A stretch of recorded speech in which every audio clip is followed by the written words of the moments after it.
In this next one, what we're given now is we're not given, unlike the last one, we're given M and B. It was simply just plug in your M and your B. I don't have B anymore, so we've got to do a little bit more to this. So what I'll do is I'll start out by writing my equation y equals mx plus b, just like I did before. This time, though, we're going to take the 1 and plug it in.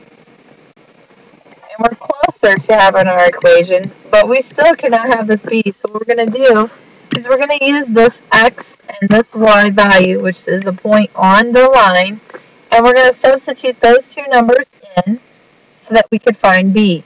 So what I'm going to do is I'm going to substitute the 2 in for x, and I'm going to substitute the 1 in for y. What that ends up giving me is 1 equals 1. And instead of putting the x, which I almost did, I'm going to replace it with the 2 plus b. What that does is let me solve this equation. So I have 1 equals 1 times 2 is 2 plus b.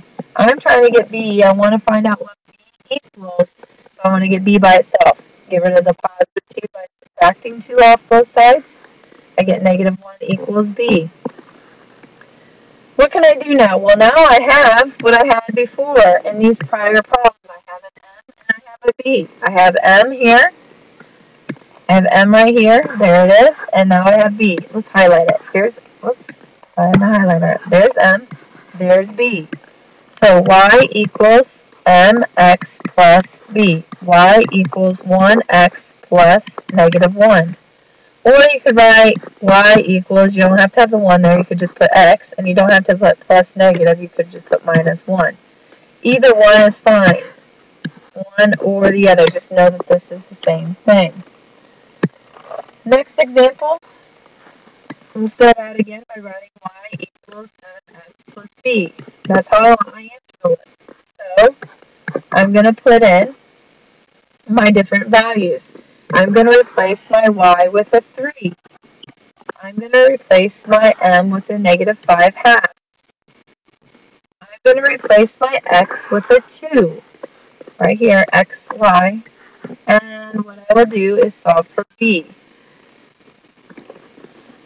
This gives me 3 equals, well, I need to multiply these two together. So negative 5 halves times 2 over 1. Those cross-reduce. I get negative 5 plus b.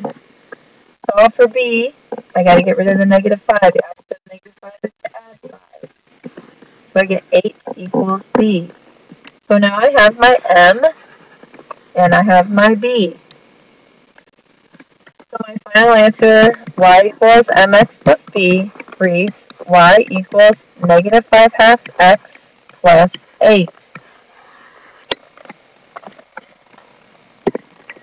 In my next example here, I have the same process, y equals mx plus b. If you think you know how to plug in the values, please stop and pause the video and plug them in. Then check to see if you have the right answer. So by now you should have checked or tried to plug these values in, see if you did it correctly. Did you put 0 in for y? Did you put negative 2 in for m?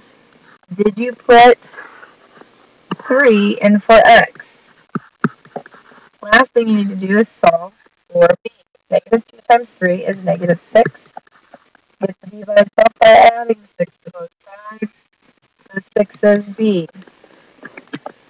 Y equals mx plus b. I need my m and I need my b. Y equals negative 2x plus 6. And I'm finished. I have a couple more examples in the next video.